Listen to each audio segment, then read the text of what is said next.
কুমৰগাঁৱৰ পূৰ্ণিমা পুথিভঁৰাল প্ৰাংগণত লুইত কণ্ঠ জুবিন গাৰ্গক শ্ৰদ্ধাঞ্জলি।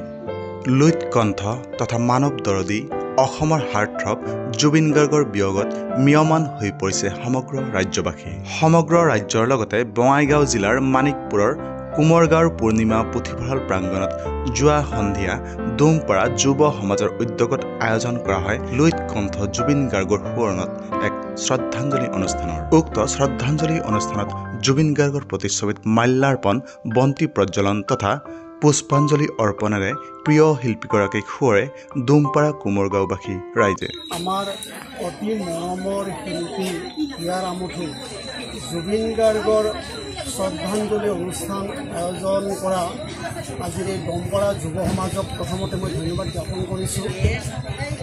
জুবিন গাৰ্গক তেওঁৰ নশ্বৰ দেহত স্বচক্ষে দেখিব নোপোৱা বা তেওঁক পুষ্পাঞ্জলি দিব নোৱাৰাৰ বাবে আজি এই বৃহত্তৰ অঞ্চলৰ পুৰুষ মহিলা নিৰ্বিশেষে সকলোৰে সুবিধাৰ্থে আজি ইয়াত কুমৰগাঁও পূৰ্ণিমা পুথিভঁৰাল প্ৰাংগণত আজি যি শ্ৰদ্ধাঞ্জলি অনুষ্ঠান অনুষ্ঠিত কৰিছে তাত সকলোৱে সহযোগ কৰিছে, যোগদান কৰিছে। জুবিন গাৰ্গ যিহেতু সকলোৰে প্ৰাণৰ আৰু সেইবাবে প্ৰাণৰ অতি মৰমৰ শিল্পীগৰাকীক এক শ্ৰদ্ধাঞ্জলি জনোৱাৰ উদ্দেশ্যে আমি সমবেত হৈছোঁ।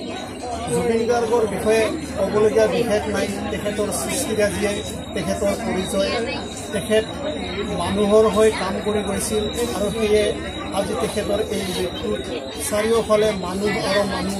এইগৰাকী আমাৰ অসমৰ সম্পদ অকালতে নোহোৱা হ'ল। সংগীত জগতৰ বাবে এয়া অপূৰণীয় ক্ষতি। এইগৰাকী শিল্পীক আমি নিশ্চয় আমাৰ মাজত জীয়াই ৰাখিব লাগিব। তেখেতৰ সৃষ্টিৰাজিক আমি ধৰি ৰাখিব লাগিব। তেখেতৰ এই বিদেশ আত্মা আমি চিৰশান্তি কামনা কৰিম।